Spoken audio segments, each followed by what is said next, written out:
I just want to share how I think that Kelvin Sampson and the Houston Cougars preached a sermon of sorts on a Saturday. There was much chatter before the game how Houston had won so many games by small margins. They had a whole lot of close calls, but the chatter was made that they found a way to win amongst the close calls. And then they start talking about Duke, how Duke's average margin of victory was so large, so huge, and it seemed like that would play out again. So Houston was down late, bad. As a matter of fact, I even remember somewhere around 6 points with 30 or 40 seconds left.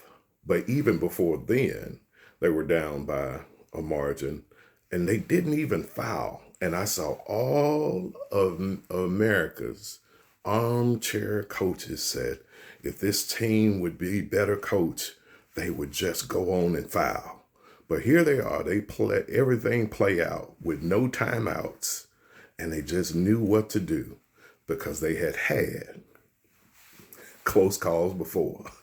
And it's amazing that some of us are in the very same position. We're not winning resounding victories. We're not trampling our opponents by 100 points, but we've learned many lessons because God has had us in some very, very, very, very, very close calls.